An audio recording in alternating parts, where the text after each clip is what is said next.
प्रतिपक्षी दल पहिचानमै अन्यल भएपछि प्रतिनिधि सभाको बैठक 18 दिनका लागि स्थगित भएको छ।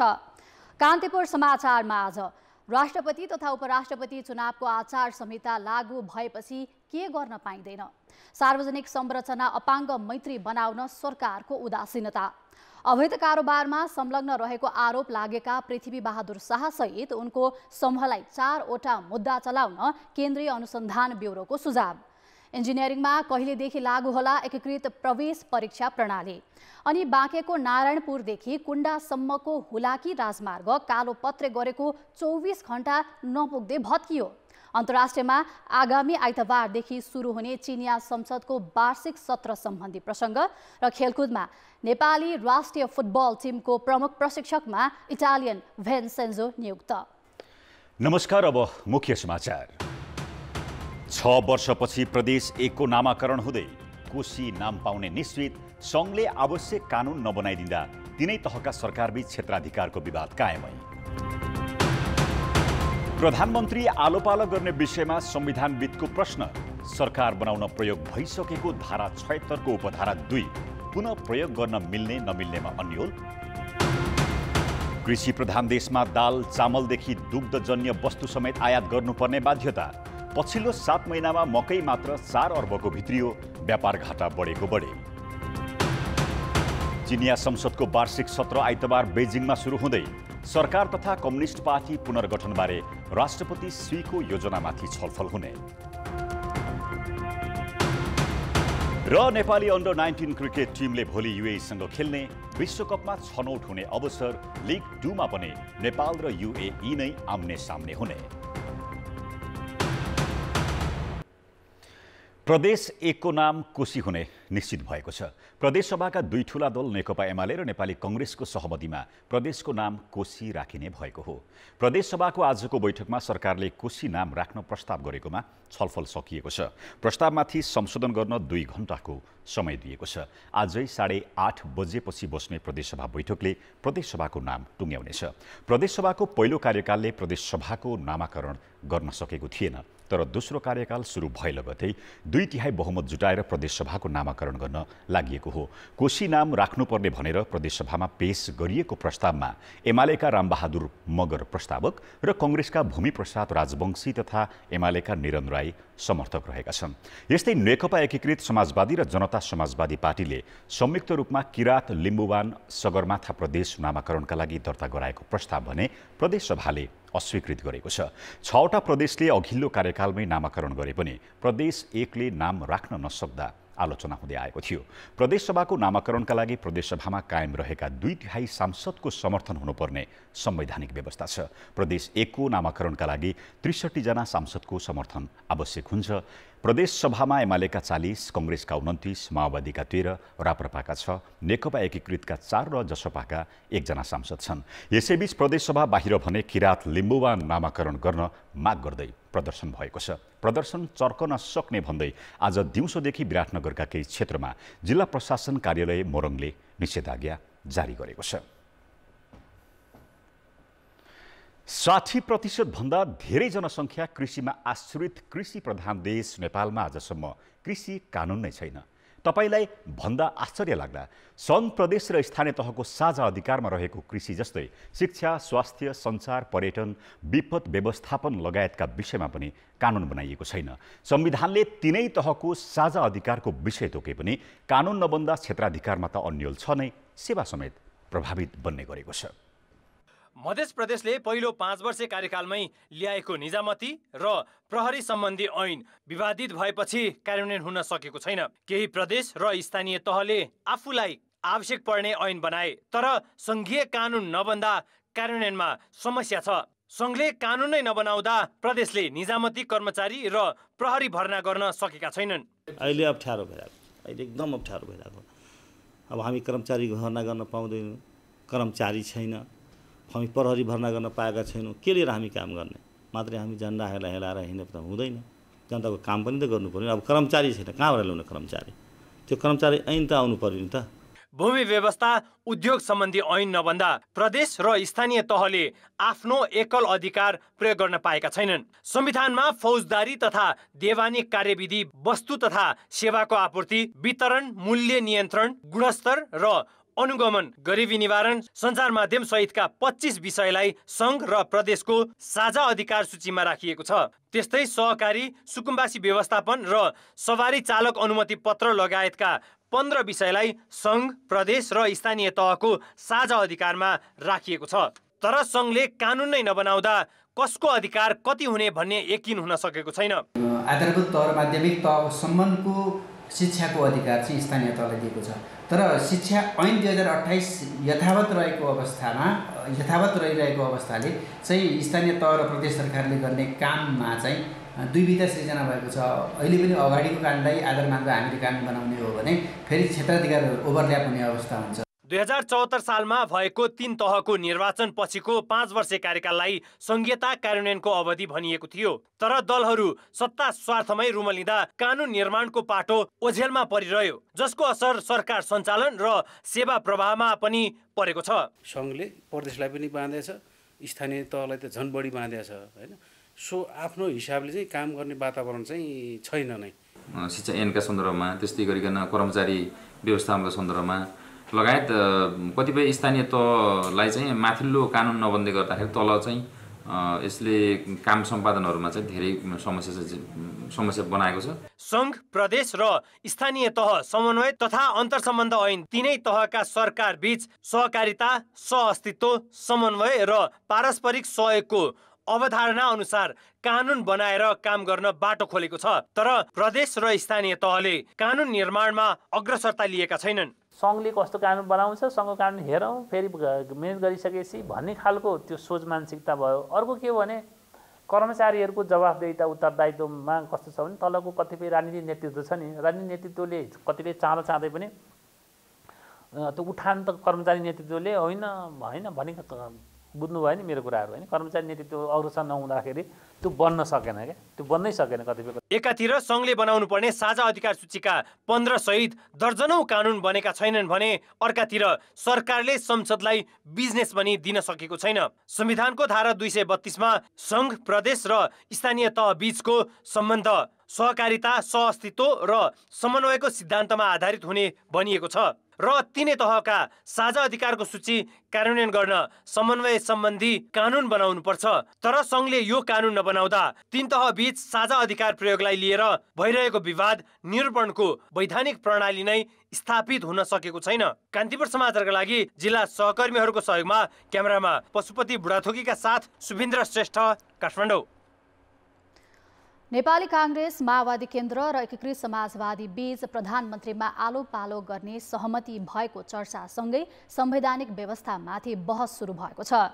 राष्ट्रपति चुनावका लागि गठित 8 दलीय गठबन्धन बन्नु अघि प्रधानमन्त्री समेत रहेका माओवादी केन्द्रका अध्यक्ष पुष्पकमल दाहाल, कांग्रेस सभापति शेरबहादुर देउवा र एकीकृत समाजवादीका अध्यक्ष माधव कुमार नेपाल बीच प्रतिनिधि सभाको अहिलेकै कार्यकालमा आलो पालो प्रधानमन्त्री बन्ने सहमति भएको दलका नेताले बताएका छन्। तर यदि दाहाल 2.5 वर्ष प्रधानमन्त्री भएपछि नेपाल 1 वर्ष र त्यसपछिको 1.5 वर्ष देउवा प्रधानमन्त्री बन्ने हो भने संवैधानिक व्यवस्थाका विषयमा संविधानविदकै मत बाजिन्छ। राष्ट्रपतिको चुनाव लक्षित गरेर प्रधानमन्त्री पुष्पकमल दाहालले फागुन 12 गते नयाँ समीकरण बनाउँदा कांग्रेस, माओवादी र एकीकृत समाजवादी बीच आलो पालो प्रधानमन्त्री बन्ने सहमति भएको बताइँदैछ। संविधानको धारा 76 को उपधारा 2 अनुसार दाहाल अहिले गठबन्धन दलबाट प्रधानमन्त्री छन्। प्रधानमन्त्री बनाउने यो उपधारा प्रयोग भइसकेको छ। अब प्रधानमन्त्री दाहालले राजीनामा दिएमा नयाँ सरकार गठन गर्दा पुनः यही उपधारा प्रयोग हुन्छ कि उपधारा 3 अनुसार प्रक्रिया अघि बढ्छ भन्नेमा संविधानविदको मत बाँझिएको छ। केही संविधानविदले कथम कथाचित प्रधानमन्त्री दाहालले राजीनामा दिएमा उपधारा 3 अनुसार प्रतिनिधि सभाको सबैभन्दा ठूलो दलको संसदीय दलको नेतालाई राष्ट्रपतिले प्रधानमन्त्रीमा नियुक्त गर्नुपर्ने तर्क गरेका छन्। प्रधानमन्त्रीले अहिले विश्वासको मत लिनुभयो र विश्वासको मत प्राप्त गरिसकेपछि पनि उहाँले चाहिँ राजीनामा दिनुभयो भने त फेरि 76(3) अनुसारको सरकार बनेर त्यो 76(3) अनुसारको सरकारले चाहिँ संसदमा चाहिँ आफ्नो बहुमत स्थापित गर्नुपर्ने हुन्छ, बहुमत प्रमाणित गर्नुपर्ने हुन्छ। प्रक्रिया त्यो हो।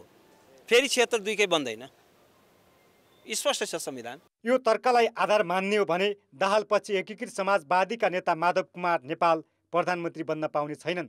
तर अर्कातरी संविधानविदको तर्क अलि फरक छ। संविधानको धारा 76 को उपधारा 2 बमोजिम सरकार गठनको विकल्प भएसम्म उपधारा 3 मा जान नसकिने तर्क उनीहरूको छ। अहिलेको संवैधानिक व्यवस्था अनुसार धारा 76 2 बमोजिम नियुक्त भएको प्रधानमन्त्री कुनै कारणले प्रधानमन्त्रीको पद रिक्त भयो भने पुनः त्यही धारा नै आकर्षित हुन्छ। त्यो धाराबाट जहिलेसम्म प्रधानमन्त्री बन्ने सम्भावना रहन्छ अर्को धारामा प्रवेश गर्दैन। त्यो धाराबाट प्रधानमन्त्री बन्ने सम्भावना समाप्त भयो भने मात्रै धारा 76 3 मा जान्छ। यो संवैधानिक व्यवस्था पनि हो। उपधारा 2 मा उपधारा 1 बमोजिम प्रतिनिधि सभामा कुनै पनि दलको स्पष्ट बहुमत नरहेको अवस्थामा 2 वा 2 भन्दा बढी दलको समर्थनमा बहुमत प्राप्त गर्न सक्ने प्रतिनिधि सभाको सदस्यलाई राष्ट्रपतिले प्रधानमन्त्री नियुक्त गर्ने व्यवस्था छ। उपधारा 2 बमोजिम गठित सरकारले विश्वासको मत प्राप्त गरिसकेकाले यो सरकार ढलेमा पनि पुनः यही उपधारा अनुसार राष्ट्रपतिले सरकार गठनको आह्वान गर्नुपर्ने जिकिर उनीहरूको छ। त्यसो त सर्वोच्च अदालतले संविधानको धारा 76 का विभिन्न उपधाराको व्याख्या गर्दा पनि एउटै उपधारा पटक पटक प्रयोग हुन्छ या हुँदैन भन्नेमा केही बोलेको पाइँदैन। सर्वोच्चले प्रतिनिधि सभाको 5 वर्ष कार्यकालभित्र सरकार बन्ने विकल्प रहेसम्म विघटन गर्न भने नपाइने स्पष्ट व्याख्या गरेको छ। तर अहिले नेताहरूले आफू खुसी संविधानको व्याख्या गर्दै प्रधानमन्त्रीको कार्यकाल समेत बाँडफाँड गर्ने सहमति गरेका छन्। निर्वाचन आयोगले राष्ट्रपति तथा उपराष्ट्रपतिको निर्वाचनका लागि 11 व्यक्ति, संस्था तथा अधिकारीमा लागू हुने गरी निर्वाचन आचार संहिता लागू गरेको छ। प्रतिनिधि सभा तथा प्रदेश सभाको निर्वाचनमा लागू आचार संहिता नै राष्ट्रपति तथा उपराष्ट्रपतिको निर्वाचनमा समेत लागू भएको हो। यसअघि 21 व्यक्ति, संस्था तथा अधिकारीलाई आचार संहिता लागेकोमा अहिले भने 11 मा मात्र लागू हुनेछ। राष्ट्रपति तथा उपराष्ट्रपतिको निर्वाचनमा सान्दर्भिक नहुने कतिपय व्यक्ति, संस्था तथा पदाधिकारीहरूलाई हटाएर 11 वटालाई मात्रै यो आचार संहिता आकर्षित हुने गरी आयोगले निर्णय गरेको छ। र लागू हुने विषयवस्तु के हुन् भन्ने सन्दर्भमा त्यो प्रतिनिधि सभा र प्रदेश सभा निर्वाचनमा को लागि जुन मैले अघि नै भने भाद्र 13 गते राजपत्रमा प्रकाशित भइसकेपछि त्यही नै आचार संहिता पूर्ण रूपमा लागू हुने हो। आचार संहितामा सरकारी तथा गैर सरकारी निकाय वा सार्वजनिक संस्थाको स्रोत, साधन र सम्पत्ति उम्मेद्वारको पक्ष वा विपक्षमा प्रयोग गर्न नपाउने उल्लेख छ। यस्तै सार्वजनिक क्षेत्रमा भेला, प्रचार प्रसार गर्न, निर्वाचन चिन्ह तथा व्यक्ति अङ्कित सामग्रीको उत्पादन, बिक्री, वितरण तथा प्रदर्शन गर्न सामाजिक सञ्जालमा गलत, भ्रामक वा द्वेषपूर्ण सूचना प्रवाह गर्न, निर्वाचनको विश्वसनीयतामा प्रतिकूल असर गर्ने अवाञ्छित लान्छना लगाउन वा मानहानि गर्न पाइने छैन। राष्ट्रपतिमा नेपाली काङ्ग्रेसबाट रामचन्द्र पौडेल र नेकपा एमालेबाट सुभाष नेमाङ उम्मेद्वार छन्। आयोगको आचार संहिता चैत 5 सम्म लागू हुनेछ।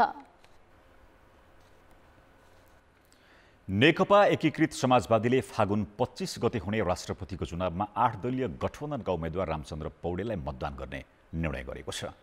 पार्टी केन्द्रीय कार्यालयमा आज बसेको केन्द्रीय सचिवालयको बैठकले राष्ट्रपतिका उम्मेद्वार पौडेललाई मतदान गर्ने निर्णय गरेको हो। एकीकृत समाजवादी अहिले काङ्ग्रेस, माओवादी केन्द्रसहितको 8 दलीय गठबन्धनमा सहभागी छ।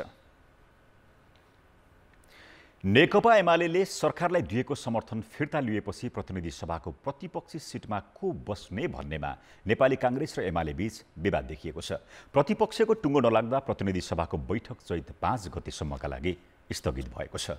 नेपाली काङ्ग्रेस र नेकपा एमाले दुवै प्रतिपक्षमा बस्न खोजेपछि 18 दिनका लागि बैठक सारिएको हो। बैठक आज दिउँसो 1 बजेका लागि बोलाइएको थियो। नेपाली काङ्ग्रेसले अहिले आफू प्रतिपक्षमा रहेको र सरकारमा नजाँदासम्म प्रतिपक्षको भूमिकामै बस्ने भनेको छ। त्यसैगरी 3 दिन अघि मात्र सरकारबाट बाहिरिएको एमाले सरकारलाई दिएको समर्थन फिर्ता लिएपछि आफू प्रतिपक्ष भएको तर्क गरेको छ, जसले गर्दा बैठक नै सार्नु परेको हो। जबसम्म हामी सरकारमा प्रवेश गर्दैनौँ तबसम्म त हामी नेपाली काङ्ग्रेस प्रतिपक्षमै छौँ नि। त्यसैले राष्ट्रपति र उपराष्ट्रपतिको चुनाव पछाडि को प्रतिपक्ष र को सत्तापक्ष भन्ने कुरा त्यसले निर्भर गर्छ। नेकपा एमालेमा कुनै दुविधा नै छैन। हामीले प्रश्न पारि नै सकेका छौँ कि हामी सत्तामा छैनौँ, सत्तापक्ष होइनौँ। नेकपा एमाले अहिले प्रतिपक्ष हो, प्रमुख प्रतिपक्ष खासमा नेकपा एमाले हो। त्यसैले हामीले चाहिँ यो चुनावलाई पर्खिरहनु पर्ने कुरा भएन। औपचारिक रूपमा हामीले यो भनि नै सकेका छौँ। एमाले यो सन्दर्भमा दुविधा छैन। कांग्रेस र एमाले दुवैले प्रमुख प्रतिपक्षी दलको दाबी गरेपछि सभामुख देवराज घिमिरेलाई अप्ठ्यारो परेको छ। सभामुख घिमिरेले भने राष्ट्रपति तथा उपराष्ट्रपतिको निर्वाचन र यस बीचमा सार्वजनिक विदा पनि धेरै रहेकाले बैठक स्थगित गर्नु परेको बताएका छन्। सांसदहरू अब होलीमा अब भेटघाट आदि इत्यादि चाडपर्वको माध्यमबाट विचार लाने, भेटघाट गर्ने, धन्यवाद दिने, त्यहाँबाट शुभकामना लिने दिने, हिजोका विकास निर्माणको सन्दर्भमा अथवा आउँदो किन्ने बजेटको बारेमा कुराकानी गर्ने यो अवसर उहाँहरूलाई चाहिएको छ। त्यस पछाडि 8 मार्च अथवा 24 गते नारी दिवस भनेर 8 मार्च त्यसलाई किन सार्वजनिक बिदा दिएको छ। सांसदहरूलाई सुविधा पनि दिनु परेको छ र अघि पनि मैले भने 25 गतेको राष्ट्रपतिको निर्वाचनको लागि पनि हामीले मौका प्रदान गर्नुपर्ने रहेको छ। यसको लागि पार्टीका बिचमा पनि अब नेताहरूको छलफलहरू गर्नलाई सचेतकहरू मार्फत कहिले कुन पार्टीको हाम्रो अलिक सरसल्लाह गर्नुपर्ने भयो। आज नरहोस् भन्ने खालका आग्रहहरू पनि आछन्। राष्ट्रपति तथा उपराष्ट्रपति निर्वाचन अघि मन्त्री परिषदले पूर्णता नपाउने र सदनमा एजेन्डा समेत नभएकाले बैठक प्रभावित भएको हो। अब जनमतको अन्तिम परिणाम। जनमतमा हिजो हाम्रो प्रश्न थियो, रैथाने बालीको उत्पादकत्व बढाउन के गर्नु पर्ला? ए, किसानलाई अनुदान वृद्धि, बी, बिउ बिजनको उपलब्धता र सी, प्रवर्धनको नीति। जनमतको अन्तिम परिणाम यस्तो छ। ए, किसानलाई अनुदान वृद्धिमा 18%, बी, बिउ बिजनको उपलब्धतामा 33% र सी, प्रवर्धनको नीतिमा 49% मत प्राप्त भएको छ। अब आजको प्रश्न। जनमत हाम्रो प्रश्न छ, प्रतिनिधि सभाको बैठक किन लामो समय स्थगित गरिएको होला? ए, राष्ट्रपतिको चुनाव भएर, बी, प्रतिपक्षी पहिचानमै अन्यल र सी, सरकारले काम नदिएर। जनमतको अन्तिम परिणाम भोलि साँझ 8 बजेको कान्तिपुर समाचारमा प्रसारण गर्नेछौँ। कृपया NEWS न्युज स्पेस AB वा सी टाइप गरी 34001 मा SMS गरी आफ्नो मत व्यक्त गर्नुहोला। नेकपा एकीकृत समाजवादीका अध्यक्ष माधव कुमार नेपालले आफूले तत्कालीन नेकपा ब्युत्याउन चाहेको बताएका छन्। कान्तिपुर टेलिभिजनको साप्ताहिक कार्यक्रम टफ टकमा बोल्दै अध्यक्ष नेपालले यो वर्ष भएका निर्वाचन परिणामपछि नेपाली कांग्रेसको व्यवहार सकारात्मक नभएको टिप्पणी गरे। उनले एमालेका अध्यक्ष केपीसँग मिलेर आफूले नेकपा ब्युत्याउन खोजेको खुलासा गरे, तर ओलीले आफूलाई राष्ट्रपतिका रूपमा अघि सार्ने आशय व्यक्त गरे पनि स्पष्ट प्रस्ताव भने नगरेको अध्यक्ष नेपालको भनाइ छ। नयाँ ढङ्गले कम्युनिस्ट पार्टीहरूलाई मिलाउने काम गरौँ, मैले पोजिटिभली लिएँ र मैले प्रचण्डजीलाई प्रस्ताव राखेँ। यसो गरौँ, केपी ओलीजी तपाईँ र हामी एक भयौँ, अब नेपाल कम्युनिस्ट पार्टी नेकपालाई बिउताउँ भनेर प्रचण्डजीले ल ठिक छ, किनभने म काङ्ग्रेसलाई पनि धोका दिने, माओवादीलाई पनि धोका दिएर चल्ने पक्षमा थिएन। पछिल्ला राजनैतिक घटनाक्रम र फेरिएको राजनीतिक समीकरण लगायतका विषयमा अध्यक्ष नेपालसँगको गरिएको विस्तृत कुराकानी कान्तिपुर टेलिभिजनको साप्ताहिक कार्यक्रम टफ टकमा राति 9 बजे प्रसारण हुनेछ। समाचार अझै बाँकी छन्। अब बाँकी समाचार। विदेशबाट अवैध रूपमा नेपालमा रकम भित्र्याएको आरोप लागेका पृथ्वी बहादुर शाह र उनको समूहमा रहेका अन्य 6 जना विरुद्ध नेपाल प्रहरीको केन्द्रीय अनुसन्धान ब्युरोले 4 वटा मुद्दा चलाउन सुझाव दिएको छ। ब्युरोले शाहलाई पक्राउ परेको 56 दिनपछि संगठित अपराध, सहकारी ठगी र लिखत सम्बन्धी कसुरमा मुद्दा चलाउन सरकारी वकिल कार्यालयलाई सुझाव दिएको हो। पृथ्वी बहादुर शाहका भाइ विजय विक्रम शाह विरुद्ध पनि सहकारी ठगी, लिखत किर्ते, ठगी र संगठित अपराधको मुद्दा चलाउन ब्युरोले राय दिएको छ। शाहसँग मिलेर ठगी गर्नेहरूमध्ये 7 जना पक्राउ परेका छन् भने 13 जना फरार रहेका छन्। शाहको समूहले विदेशीलाई ठगी गरेर 65 करोड रुपियाँ नेपाल ल्याएको प्रहरी अनुसन्धानबाट खुलेको छ। नेपाल ल्याइएको मध्ये 27 करोड रुपियाँ अहिले पनि विभिन्न बैंकमा रोक्का गरेर राखिएको छ। शाहको समूहबाट पीडित 56 जना मध्ये 24 जनाको उजुरी प्रहरीकोमा पुगेको थियो, जसमा अधिकांश अमेरिकी नागरिक छन्। पैसा आयो, अहिलेसम्म त पैसा यहीँ नै राखिरहेको छ उसले, भनेपछि उसले अरूको मान्छेले के बेनिफिट पाउने भन्ने इस्यु पनि होला। डेफिनेटली यसले बेनिफिटको सर्टेन पैसाहरू उसले चाहिँ त्यो ठाउँमा पठाउनु पर्ने, अहिले पैसा होल्ड भएर अथवा यसले बदमासी गरेर नपठाएको हुनसक्ने सम्भावना देखिन्छ। त्यसको बिचको टाइम पिरियडमा कुनै इन्डियनहरूले यसलाई एप्रोच गरेका छन् र यहाँ आएर गरेको अवस्था चाहिँ देखिन्छ। कानुन बमोजिम के छ भने यदि कुनै मान्छे यसरी भिक्टिम भएर ठगेको छ भने ठगेको व्यक्तिलाई पैसा फिर्ता दिने र सर्टेन टाइममा कम्पेन्सेसन सहितको पैसा फिर्ता दिने भन्ने कुराहरू छ। शाहसहितका व्यक्तिले 24 भन्दा बढी कम्पनी स्थापना गरी सङ्गठित रूपमा ठगी गरेको प्रहरी अनुसन्धानले देखाएको छ। यो समूहले 28,92,390 अमेरिकी डलर, क्यानाडियन डलर 3,40,000 ल्याएको देखिएको छ। यो समूहलाई अमेरिकामा बसेर सहयोग गर्नेहरूमाथि अमेरिकी अनुसन्धान संस्था FBI ले पनि अनुसन्धान गरिरहेको छ।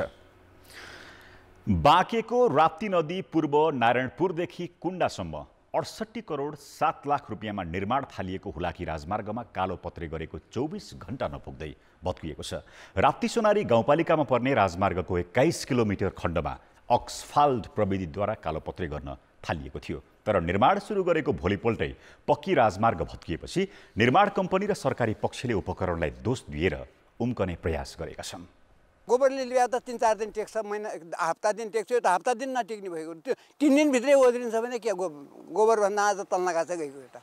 पक्की राजमार्ग बनाउन थालेपछि निकै खुसी भएका उनी जस्ता धेरैजना साँझ कालो पत्रे गरेको घर अगाडिको यो राजमार्ग बिहान उठेर हेर्दा भत्किएको देखेपछि खिन्न र आक्रोशित भए। हेर्न पठाएको मान्छे पनि त्यस्तै, सरकार पनि त्यस्तै, त्यो गर्ने मान्छे पनि त्यस्तै, यो सबैको मिल्ने मात्र हुनुपर्छ, एउटाको मात्र होइन यो। हुलाकी राजमार्ग निर्देशनालय नेपालगञ्जले 68 करोड 7,66,509 रुपियाँमा बाँकेको राप्ती सोनारीको नारायणपुरदेखि कुण्डासम्म 21 किलोमिटर राजमार्गमा 2080 मङ्सिरभित्र गुणस्तरीय अक्सफाल्ट गरिसक्ने शर्तसहित एपेक्स खण्डका कृष्णजेवीलाई ठेक्का दिएको थियो। 2 लेनको राजमार्गमा अक्सफाल्टको सुरुवात गरिएको यो स्थान बिहान पैदल हिँड्दा पनि भत्कने अवस्थामा देखियो। आइतबारसम्म 4 गाडी अक्सफाल्ट बिछाइसकिएको थियो। सोमबार बिहान राजमार्गको अक्सफाल्ट गोबर माटोले पोतेको आँगन चाहिँ उप्केर भत्किएको देखेपछि स्थानीयहरू आक्रोशित भए। लात्तीले गर्दा फ्यास जान्छ, त्यो भएर यो रोड चाहिँ गुणस्तरीय हिँड्छ। यसलाई चाहिँ फेरि पुनः यसलाई भत्काएर गराउनुपर्छ भन्ने हाम्रो यो उसको माग हो। स्थानीय सरकारका प्रतिनिधिले आफ्नो संलग्नता नभएको बरु गाउँमा जस्तो बाटो बनाए पनि हुन्छ भन्ने मानसिकताले 24 घण्टा नटिक्ने गुणस्तरहीन राजमार्ग निर्माण गर्ने ठेकेदारलाई कालो सूचीमा राखेर कारबाही गर्न माग गरेका छन्। यसमा हाम्रो मिलेमत कुनै पनि हालतमा छैन सर, किनभने हामी भनेको जननिर्वाचित प्रतिनिधि हो, जनताको लागि काम गर्ने हो। हामी कसैलाई 1-2 रुपियाँको लोभ लालचमा परेर कुनै ठेकेदारको पछि लाग्ने त्यस्तो चाहिँ हाम्रो नियत पनि होइन। यो ठेकेदारलाई एउटा प्रक्रियागत रूपले एउटा कारबाही ढङ्गले हामी अगाडि बढाउने भन्ने कार्यपालिका निर्णय गर्ने तयारीमा छौँ। यता हुलाकी राजमार्ग निर्देशनालयले अक्सफाल्ट बिछ्याउनु अघि बागेश्वरी सिभिल ल्याबमा परीक्षण गरिएको र 3 गाडी अक्सफाल्टमा कुनै समस्या नदेखिएको, 4थो गाडीको अक्सफाल्ट गुणस्तरहीन भएकाले पकड कमजोर हुँदा उप्किएको भन्दै बचाउ गरेको छ। प्रारम्भिक चरणमा ट्रायल मिक्स अर्थात् अक्सफाल्टको परीक्षण गर्ने क्रममै समस्या देखिएकाले यो कालोपत्रे पुरै भत्काएर पुनः निर्माण गर्ने जनाएको छ। मेसिनको पनि त समस्या हुन्छ नि त हैन। तपाईहरु जस्तो हामी भनौँ न कन्क्रिटको कुरा गर्दा पनि हामीले के गरिन्छ भन्दा ढुङ्गा गिटी राखिन्छ, बालुवाहरू राखिन्छ, त्यो मिक्स गरिन्छ। मिक्स गर्ने बेलामा राम्रो मिक्स भएन भने के हुन्छ भने एकातिर गिटी भइन्छ, एकातिर बालुवा भइन्छ। यहाँ पनि भएको समस्या त्यही नै हो सर। ठेकेदार र हुलाकी राजमार्गका इन्जिनियरहरूले 3 थरी गिटी, सिमेन्ट र बिटुमिन मिश्रण गरी बनाइने अक्सफाल्टको तापक्रमको सङ्केत गर्ने उपकरणलाई दोष दिएका छन्। तर स्थानीयले त्यसको छानबिन र जाँच गरी गुणस्तरहीन कार्य गर्ने गराउनेमाथि कारबाही हुनुपर्ने माग गरेका छन्। कान्तिपुर समाचारका लागि सविता जेसीका साथ जे पाण्डे, नारायणपुर, बाँके। सामाजिक प्रतिष्ठा तथा रोजगारीका लागि सहज हुने भएकाले इन्जिनियरिङ विषय अध्ययनप्रति विद्यार्थीको आकर्षण कायमै छ। तर विश्वविद्यालय र कलेजै पछि हुने प्रवेश परीक्षाका कारण विद्यार्थी अन्यलमा पर्ने गरेका छन्। विश्वविद्यालय अनुदान आयोगले 1 वर्ष अघि नै प्रवेश परीक्षामा एकद्वार प्रणाली अपनाउन निर्देशन दिए पनि कार्यान्वयन हुन सकेको छैन। गुणस्तरीय शिक्षा र सस्तो भएका कारण इन्जिनियरिङ विषय अध्ययनका लागि अधिकांश विद्यार्थीको रोजाइ त्रिभुवन विश्वविद्यालयको इन्जिनियरिङ अध्ययन संस्थान हुने गर्छ। त्रिवीमा स्नातकोत्तर तहको पढाइ हुने 4वटा मात्र क्याम्पस छन्, ती पनि आङ्गिक। तीनमा सिभिल, आर्किटेक्चर, स्ट्रक्चरल, कम्प्युटर लगायत 35वटा विषयका 740 सिट छन्, जसका लागि बुधबार 1800 विद्यार्थीले प्रवेश परीक्षा दिए। यो अहिले मास्टर्स तहको कम्प्युटर बेस्ड एक्जाममा चाहिँ विषयसँग सम्बन्धित सिभिल इन्जिनियरिङ भयो भने सिभिल इन्जिनियरिङ, आर्किटेक्चर भयो भने आर्किटेक्चर अथवा इलेक्ट्रिकल भयो भने इलेक्ट्रिक, यसो 8वटा स्ट्रिमहरू छन्। त्यसमा चाहिँ 50% क्वेसन चाहिँ आफ्नो स्ट्रिमबाट आउँछ। मुलुकका 12वटा सङ्घीय र 6वटा प्रदेश स्तरीय विश्वविद्यालय मध्ये अधिकांशमा इन्जिनियरिङ विषयको पठन पाठन हुने गर्छ, तर प्रवेश परीक्षा भने आफू खुसी लिने गरेका छन्। अझ कतिपयले त प्रवेश परीक्षा नै नलिई भर्ना गरेर पढाउने गरेका छन्, जसले गर्दा इन्जिनियरिङ शिक्षाको गुणस्तर खस्किएको मात्र छैन, विश्वसनीयतामै कमी आएको छ। विश्वविद्यालय अनुदान आयोगले 1 वर्ष अघि नै एकीकृत प्रवेश परीक्षा लिन विश्वविद्यालयहरूलाई निर्देशन दिए पनि कार्यान्वयन हुन सकेको छैन। त्रिभुवन विश्वविद्यालय अन्तर्गतको इन्जिनियरिङ अध्ययन संस्थान भयौँ, त्यस्तै पोखरा विश्वविद्यालयको पनि मास्टर्स प्रोग्राम छ, त्यहाँ पनि थुप्रो विद्यार्थीहरू पढ्छन्। पूर्वाञ्चलको छ, उहाँहरूको सिट त उहाँहरूले बढाइरहनु भएको छ। एउटै क्वेसन सबैलाई भएको भए त सबैले त्यही ब्याकग्राउन्डमा बसेर आन्सर दिनु भयो। मलाई कुन चाहिँ सही लाग्यो मलाई त्यस्तो हुनसक्छ। विद्यार्थीको निरन्तर चाप बढे पनि इन्जिनियरिङ अध्ययन संस्थानले न त आङ्गिक क्याम्पस विस्तार गरेको छ, न त सम्मान नै दिएको छ, जसले गर्दा विद्यार्थीले चाहेर पनि भर्ना नपाउने अवस्था छ। पछिल्लो समय इन्जिनियरिङ विषय अध्ययनका लागि विदेशी नै विद्यार्थीको सङ्ख्या बढ्दो छ। मास्टर्स चाहिँ विदेशमा रिसर्च एसिस्टेन्ट पाइन्छ, टिचिङ एसिस्टेन्ट पाइन्छ, विदेशमा कतिपय ठाउँमा मास्टर्स पढ्दा पढ्दै काम गर्न पाइन्छ भन्ने हिसाबले पनि विदेशमा गएको जस्तो देखिन्छ। चिकित्सा शिक्षामा जस्तै एकीकृत प्रवेश परीक्षा प्रणाली अपनाउने हो भने इन्जिनियरिङ शिक्षामा पनि गुणस्तर कायम गर्न सकिन्छ भन्नेमा शङ्का छैन। यसका लागि नियामक निकाय गम्भीर बन्नु जरुरी छ। कान्तिपुर समाचारका लागि क्यामेरामा सञ्जय लुइटेलका साथ नारायण किलम्बु, काठमाडौँ। 15औं अन्तर्राष्ट्रिय व्हीलचेयर दिवस नेपालमा पनि विभिन्न कार्यक्रम गरी मनाइएको छ। व्हीलचेयर प्रयोगकर्ताका लागि सकारात्मक प्रभाव र प्रोत्साहन होस् भनेर हरेक वर्षको मार्च 1 तारिखमा यो दिवस मनाउने गरिन्छ। तर नेपालमा सार्वजनिक संरचनाहरू अपाङ्ग मैत्री नभएको गुनासो व्हीलचेयर प्रयोगकर्ताको छ। व्हीलचेयर प्रयोगकर्ताले हरेक दिन प्रयोग गर्ने सडक मात्र होइन, सरकारी कार्यालय र बैंक जस्ता ठाउँ पनि अपाङ्ग मैत्री नहुँदा सधैँ समस्या खेप्नु परेको छ।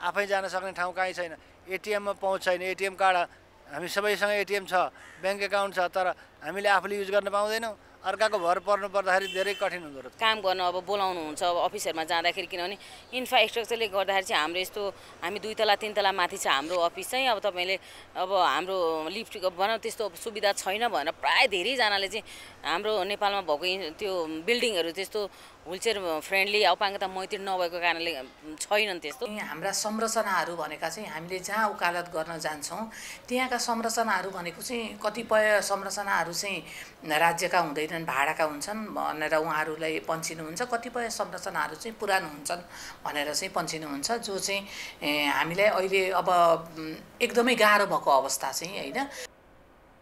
सरकारले आफ्ना संरचनालाई अपाङ्ग मैत्री बनाउने घोषणा गरेको छ, तर कार्यान्वयन नै भएको पाइँदैन।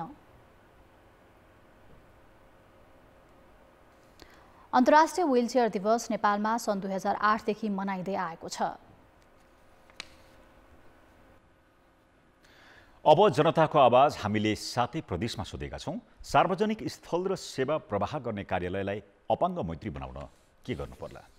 जनताको आवाज इन्ट्रान्स गेटदेखि चाहिँ अपाङ्गता मैत्रीलाई बनाउनु पर्छ। कार्यालयबाट प्रवाह हुने सूचनाहरू सबै चाहिँ त्यो अडियो भिडियो मार्फत चाहिँ त्यहाँ त्यो बोर्ड राखेर त्यो सञ्चालन गर्नु पर्यो। व्हीलचेयरहरू हिँड्ने बाटोहरू अलिक सजिलो बनाउनु पर्यो। कुन कुन लिपिहरू छन् अपाङ्गहरूको लागि तिनीहरू त्यो सामग्रीहरूको व्यवस्था गर्नुपर्छ। जसै प्रकारका अपाङ्गता भएका व्यक्तिलाई ग्राउन्ड फ्लोरको एकदम उपयुक्त हुन्छ। सञ्चार गर्न सक्ने खालको चाहिँ सुविधा हुनु अति आवश्यक छ। ग्रास लेभलमा गएर चाहिँ सुधारहरू गर्यो भनेदेखि चाहिँ मात्रै अपाङ्गहरूको लिन सक्ने सेवा सुविधामा सुधार हुनेछ। सबैभन्दा बढी सेवा पर्वा हुने कार्यालय र क्षेत्रलाई सबैको पहुँच पुग्ने गरी बनाउनु पर्छ। के कस्ता नीतिहरू बनाउँदा अब ठिक हुन्छ भनेर अब विज्ञ व्यक्तिहरूको सल्लाह लिएर चाहिँ उहाँहरूसँग समन्वय गरेर चाहिँ संरचनाहरू हुन् ती सबै अपाङ्गता मैत्री बनाउने भन्ने त्यसमा नीतिमा उल्लेख छ।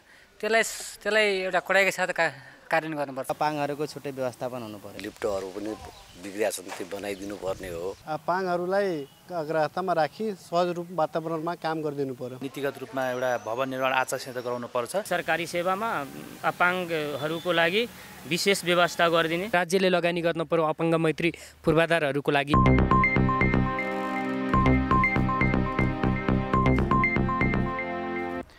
जातीय र सामाजिक विभेदमा आधारित नाटक विमोक्षको मञ्चन सुरु भएको छ। पतिले दिएको यातना, पतिको मृत्युपछि आफूभन्दा कम उमेरका पुरुषसँगको प्रेम बिछोड र त्यसपछि ती प्रेमीलाई भेट्ने चाहना तथा प्रयत्न नाटकमा देखाइएको छ। युवराज घिमिरेको नाटकलाई प्रवीण खतिवडाले निर्देशन गरेका हुन्। नाटक गोठालो नाटकघर 32 कोटलीमा चैत 18 सम्म मञ्चन हुनेछ।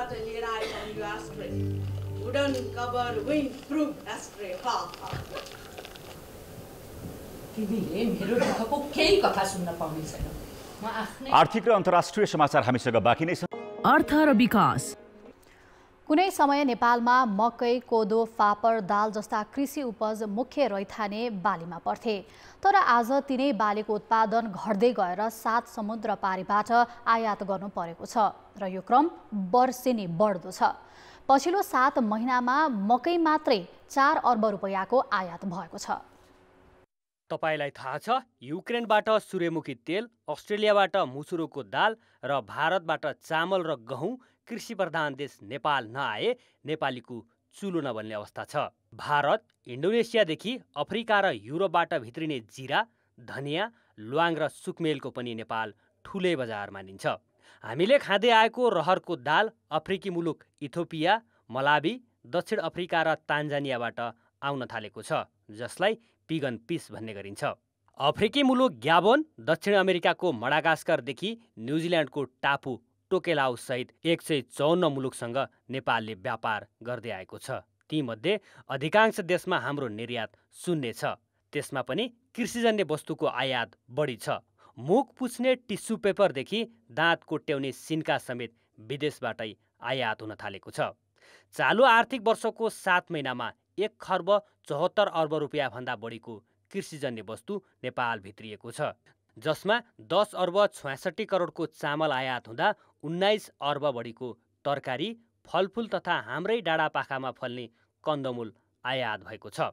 सरकारले आत्मनिर्भर उन्मुख भने पनि 1 खर्ब रुपियाँ भन्दा बढीको दुध तथा दुग्धजन्य वस्तु र खाद्यान्नका विभिन्न परिकार 34 अर्ब रुपियाँ भन्दा बढीका आयात भएको तथ्याङ्कले देखाएको छ। पहिला कुरा त हाम्रो पोलिसी नै क्लियर छैन कि हामी के गर्ने भन्ने कुरामा। हाम्रो वे आउट के, हाम्रो मेन डेस्टिनेसन के, हामीले ट्रेडलाई गर्ने त भन्छ तर हाम्रो गभर्मेन्टको लेस प्रायोरिटीमा राखेको छ क्या ट्रेडलाई। हामीले यसको वास्तवमा एउटा खाका तयार पार्नुपर्छ कि एक्सपोर्ट कसरी बढाउने, अथवा एक्सपोर्ट बढाउनै सक्दैन भने कम्तीमा इम्पोर्टलाई सब्स्टिट्युट गर्न त सकिन्छ नि त। हामीलाई त्यतिले पुग्दैन। खाना खाएपछि सुप त चपाउनै पर्यो। तपाईलाई थाहा छ त्यो सुप बुल्गेरिया, चीन, भारत, पाकिस्तान, केन्या लगायतका देशबाट आयात हुने गरेको छ।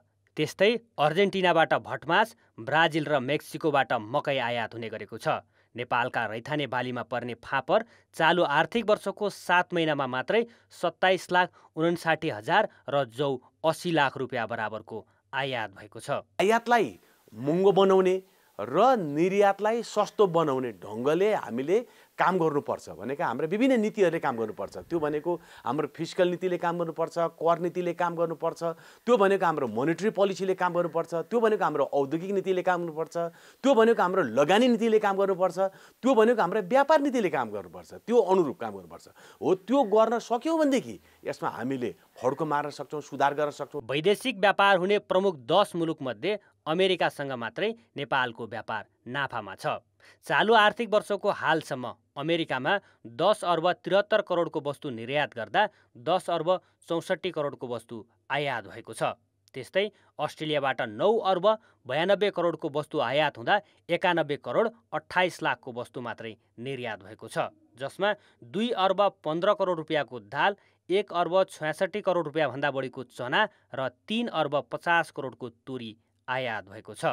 भन्सार विभागको तथ्याङ्क अनुसार चालु आर्थिक वर्षको 7 महिनामा कुल 10 खर्ब 12 अर्बको वैदेशिक व्यापार भएकोमा 8 खर्ब 25 अर्ब रुपियाँको व्यापार घाटा नेपालले बेहोरेको छ। 154 देशसँग नेपालको व्यापारिक साझेदारी रहेकोमा 33 देशसँग मात्रै नेपालको व्यापार नाफामा छ। कान्तिपुर समाचारका लागि क्यामेरामा राजेन्द्र महर्जनका साथ Bharat Raul, Kathmandu. Indian Oil Corporation आईओसीले एलपी ग्यासको मूल्य बढाएर पठाएको छ। आईओसीले नेपाल आयल निगमलाई प्रत्येक 15 दिनमा नयाँ मूल्य सूची पठाउने गर्छ। खाना पकाउने एलपीजी ग्यासको मूल्य प्रति सिलिन्डर 340 रुपैयाँ बढेर आएको हो। यससँगै एलपी ग्यासको खरिद लागत प्रति सिलिन्डर 2435 रुपैयाँ पुगेको छ। निगमले यसअघि 2095 रुपैयाँमा खरिद गरेर प्रति सिलिन्डर 1800 रुपैयाँमा एलपी ग्यास बिक्री गर्दै आइरहेको थियो। यसबाहेक अन्य सबै पेट्रोलियम पदार्थको मूल्य घटेर आएको छ। नयाँ मूल्य सूची अनुसार पेट्रोलको मूल्य प्रति लिटर 1 रुपैयाँ 21 पैसा घटेको छ। यस्तै डिजेलको मूल्य प्रति लिटर 5 रुपैयाँ घटेको छ भने हवाई इन्धनको मूल्य 7 रुपैयाँ प्रति लिटर र मट्टीतेलको मूल्य प्रति लिटर 3 रुपैयाँ 40 पैसा घटेर आएको छ। बढेको एलपी ग्यासको मूल्यका कारण थप घाटा सहनु परे पनि ग्यास बाहेक अन्य पेट्रोलियम पदार्थको मूल्य घटेकाले 15 दिनमै 44 करोड नाफा हुने निगमले जनाएको छ। नेपाल आयल निगमले भने इन्धनको भाव हाललाई यथावत राख्ने जनाएको छ। शेयर बजारको परिसूचक नेप्से 2000 भन्दा तल झरेको छ। नेप्से 24.44 अङ्क घटेर आज 1995 अङ्कमा कायम भएको छ। साथै बजारका सबै उपसमूह घटेका छन्। जीवन बीमा 156, उत्पादन 111, माइक्रो फाइनान्स 104 र निर्जीवन बीमा 97 अङ्कले घटेको नेप्सेले जनाएको छ। आज 1 अर्ब 28 करोड रुपियाँको कारोबार भएको छ। कारोबार रकमका आधारमा माथिल्लो तामाकोसी, शिवम सिमेन्ट, हिमालय डिस्टिलरी अग्रस्थानमा छन्। बोटलर्स नेपाल, CYC नेपाल लघुवित्त र उन्नति सहकार्य लघुवित्तका लगानीकर्ताले सबैभन्दा बढी गुमाएका छन्। अब अन्तर्राष्ट्रिय प्रसङ्ग। चिनिया संसद राष्ट्रिय जनकङ्ग्रेस NPC को वार्षिक सत्र आइतबारदेखि बेइजिङमा सुरु हुँदैछ। संसद बैठकले दशककै ठूलो मानिएको सरकार पुनर्गठन अनुमोदन गर्नेछ। यससँगै सरकारमा राष्ट्रपति सी जिनपिङको पकड झन बलियो हुनेछ। 3000 प्रतिनिधिको सहभागितामा हुने बैठकले सरकार तथा कम्युनिस्ट पार्टीको सघन र विस्तृत पुनर्गठनबारे राष्ट्रपति सी जिनपिङको योजनामाथि छलफल गर्ने चिनिया सरकारी सञ्चार माध्यमले जनाएका छन्। चीनमा अब साङ्घाईका पूर्व पार्टी प्रमुख ली च्युयाङ प्रधानमन्त्री बन्ने भएका छन्। च्युयाङले राष्ट्रपति सीकै व्यवसायी मैत्री नीतिलाई कार्यान्वयन गर्ने बताइएको छ। यस्तै बैठकले प्रमुख आर्थिक र नियामक निकायहरूको उच्च पदमा नयाँ अधिकारीहरू चयन गर्नेछ। सरकारले सन् 2023 को आर्थिक वृद्धि 5 र 6% को बीचमा गर्ने लक्ष्य राखेको छ। गत वर्ष 3% को आर्थिक वृद्धि थियो, जुन आधा शताब्दी यताकै खराब सूचक मानिएको छ। हामीसँग समाचार बाँकी नै छ। खेलकुद समाचार। कान्तिपुर खेलकुद समाचारमा स्वागत छ। आईसीसी अन्डर 19 विश्वकप एसियाली छनौटमा नेपालले भोलि घरेलु टोली युएईसँग प्रतिस्पर्धा गर्नेछ। यो खेल जिते नेपाल 7 वर्षपछि अन्डर 19 विश्वकपमा फर्कनेछ। अजमान स्थित इडेन गार्डन ओभलमा हुने खेल नेपालको समयअनुसार बिहान पाउने 11 बजे सुरु हुनेछ। युए र नेपाल दुवै जारी छनौट प्रतियोगितामा अपराजित छन्। 4 खेलमा 8 अङ्क जोडेको युए नेट रन रेटका आधारमा तालिकाको शीर्ष स्थानमा छ। समान अङ्कका साथ नेपाल दोस्रो स्थानमा छ। नेपालले लिगको पछिल्लो खेलमा मलेसियालाई 10 विकेटले पराजित गरेको थियो। नेपालको युवा टोली विश्वकप खेल्नबाट मात्र 1 जितले पछि छ। नेपालले विश्वकप नखेलेको 7 वर्ष भइसकेको छ।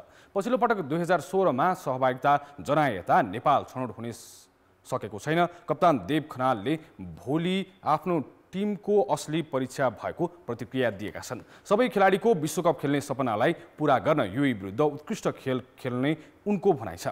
दुवै टिम समान स्तरका भएकाले जसले राम्रो खेल्छ उसले जित्ने कप्तान देवको भनाइ छ। यसअघिका 4 खेलमा नेपालले बलिङ, ब्याटिङ र फिल्डिङ तीनै क्षेत्रमा शानदार प्रदर्शन गरेको थियो। युएका आयन अस्फसले विश्वकप क्रिकेट लिग 2 खेलिरहेका सिनियर टिम छोडेर अन्डर 19 टिमको कप्तानी सम्हालिरहेका छन्। जगत टमाटाको प्रशिक्षणमा रहेको नेपालले भोलि जित हात पारे सन् 2024 मा श्रीलङ्कामा हुने विश्वकपका लागि छनौट हुनेछ। नेपाली राष्ट्रिय टिमले विश्व क्रिकेट लिग 2 मा भोलि युएईसँग खेल्नेछ। सर्वोच्च अदालतले विदेश जान अनुमति दिएसँगै सन्दीप लामिछाने पनि आजै युएई गएका छन्। नेपाल र युएई बीचको खेल नेपाली समयअनुसार बिहान पौने 11 बजे दुबई अन्तर्राष्ट्रिय मैदानमा हुनेछ। नेपाल लिग 2 का पछिल्ला 5 खेलदेखि अपराजित छ। युएई सिरिजको पहिलो खेलमा नेपालले पपुवा न्यू गिनीलाई 4 विकेटले पराजित गरेको थियो। यो सँगै नेपालले ओडिआईमा लगातार 5 जितको कीर्तिमान बनाएको थियो। युएईले भने पपुवा न्यू गिनीसँग 131 रनको फराकिलो हार बिहोर्यो। नेपाल उच्च लयलाई निरन्तरता दिने लक्ष्यमा रहँदा युएई पुनरागमनको लक्ष्यमा हुनेछ। शीर्ष 5 मा रहँदै ओडिआई जोगाउन दुवै टिमका लागि जित महत्त्वपूर्ण हुनेछ। नेपालले भोलि युएईलाई पराजित गरे अङ्क तालिकाको 5औं स्थानमा उक्लिनेछ। नेपाल 29 खेलबाट 28 अङ्क जोड्दै तालिकाको 6औं स्थानमा छ। 29 खेलबाट 29 अङ्क नै जोडेको युएई 5औं स्थानमा छ। नेपालले अब लिग 2 मा 7 खेल खेल्न बाँकी रहेको छ। त्यसमा 6 मा जिते शीर्ष 3 मा रहँदै विश्वकपको ग्लोबल छनौट खेल्नेछ। शीर्ष 5 मा रहन 4 खेल जिते पुग्नेछ। नेपाल सन् 2022 मार्चमा भएको पहिलो खेलमा 48 र दोस्रो खेलमा 49 रनको हार बिहोर्न बाध्य भएको थियो। तर पछिल्लो पटक गत नोभेम्बरमा घरेलु मैदानमा भएको 3 खेलको ओडिआई सिरिज भने नेपालले 2-1 ले जितेको थियो। भोलि सन्दीप खेल्ने सम्भावना उच्च छ। जबरजस्तीकरणीको आरोप लागेका सन्दीपलाई गत सोमबार सर्वोच्चले देश बाहिर जान पाउने आदेश दिएको थियो।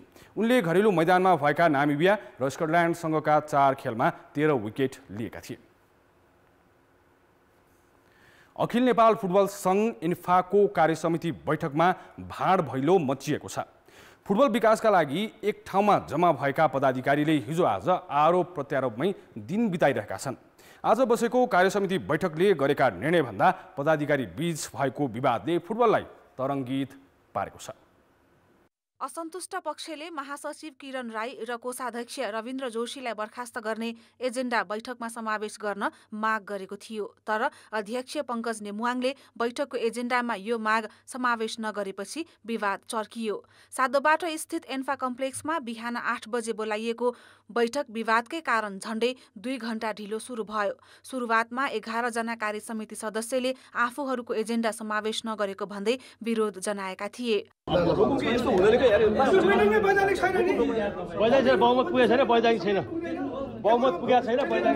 महासचिव राई र कोषाध्यक्ष जोशी योग्य नरहेको भन्दै बर्खास्त गर्नुपर्ने अडान लिएपछि बैठक एजेन्डामा नै प्रवेश गरेन।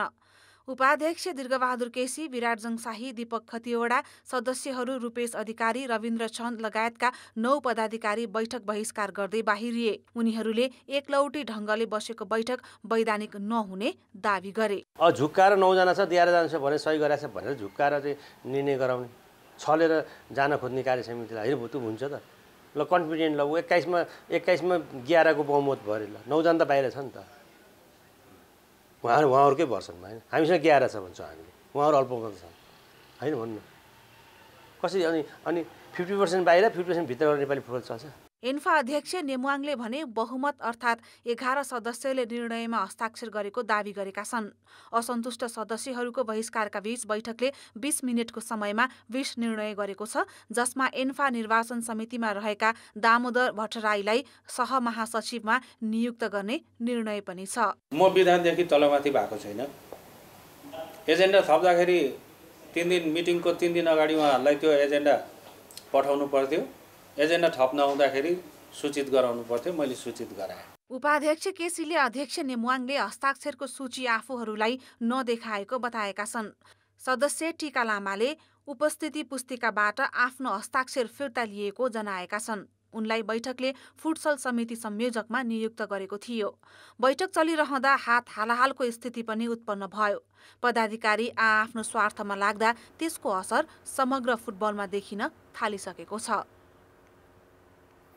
इटालियन भिन्सेन्जो अल्बर्टो हेनेस नेपाली राष्ट्रिय फुटबल टिमका प्रमुख प्रशिक्षक नियुक्त भएका छन्। अखिल नेपाल फुटबल सङ्घ इन्फाको आज बसेको 4थो कार्यसमिति बैठकले मुख्य प्रशिक्षक भिन्सेन्जोलाई नियुक्त गरेको हो।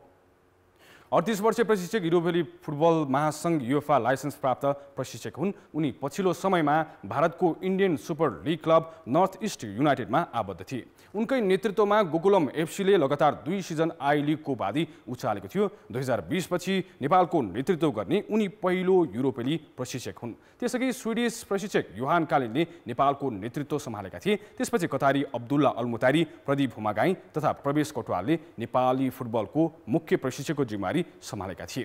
भेन्सेन्जोलाई इन्फाले भोलि सार्वजनिक गर्नेछ। मछिन्द्र फुटबल कप केपी ओली कपको च्याम्पियन बनेको छ। आज भएको फाइनल खेलमा सातोबाटो युथ क्लबलाई टाई ब्रेकरमा हराउँदै मछिन्द्रले उपाधि उचालेको हो। दशरथ रङ्गशालामा भएको खेलको चौथो मिनेटमा नै मछिन्द्रले अग्रता बनाएको थियो। देवेन्द्र तामाङले गरेको फ्री किक प्रहारमा हेडर गोल गरी ओलाउले हफिजले मछिन्द्रलाई अग्रता दिलाएका थिए। तर पहिलो हाफमै सातोबाटोले खेललाई बराबरीमा ल्यायो। 19औं मिनेटमा सुदीप गुरुङले दिएको पासमा जोर्डन ओहाना जुनियरले गोल गरी खेललाई बराबरीमा ल्याए। त्यसपछि दुवै टिमले गोलका लागि पाएको अवसर सदुपयोग गर्न नसकेपछि खेलको निर्णय टाई ब्रेकरमा भएको हो। टाई ब्रेकरमा मछिन्द्रका लागि रञ्जित धिमाल, दिवाकर चौधरी, सुदल श्रेष्ठ, पूजन उपरकोटी र ओमलाजा करिमले गोल गरेका थिए। सनोज श्रेष्ठको नेतृत्वमा रहेको सातोबाटाको लागि निरज चौधरी, दिपेन राज सिंह र एकराज बुढाथोकीले गोल गरेका थिए। तर अब्दुल अजीको प्रहार गोलरक्षक विशाल श्रेष्ठले बचाएपछि मछिन्द्र च्याम्पियन बनेको थियो। विजेता मछिन्द्रले ट्रफीसहित 10 लाख रुपियाँ हात पारेको छ भने दोस्रो स्थानमा चित्त बुझाएको सातोबाटोले 5 लाख रुपियाँ प्राप्त गरेको छ।